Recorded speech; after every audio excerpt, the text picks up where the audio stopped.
our residents, our nurse practitioners, our entire team. We mobilized a bunch of resources, designated one of our partners to be the point person to communicate with the police and the pre-hospital providers, as well as an emergency medicine folks.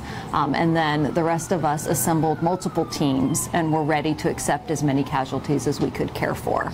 They were prepared for 4 or 40, but luckily this team of trauma surgeons and other specialists said what made the difference yesterday, believe it or not, was a little advance notice. We had about 10 to 15 minutes of notification, and that allowed us to ready our emergency facility, our ORs, our surgical ICU, all of our healthcare providers. And so it's amazing what this hospital can do with 10 to 15 minutes of information. Maria Friday got this hospital incident command center up and running in that time too. So one of the things that was very clear yesterday, you said 4 or 40, but we didn't know how many when the day started.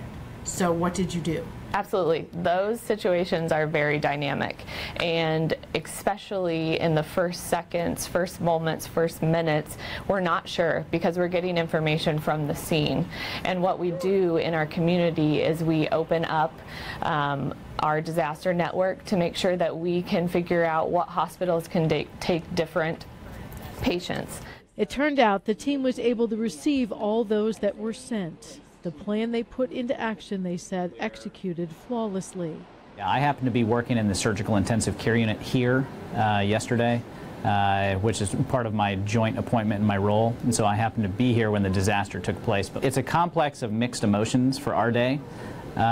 We recognize that there's a lot of families that suffered loss and there were casualties, but as a system and as a trauma team, it was a moment of shining for us where we really could see that all of our preparation and our planning had all come together and we could see how we functioned as a team.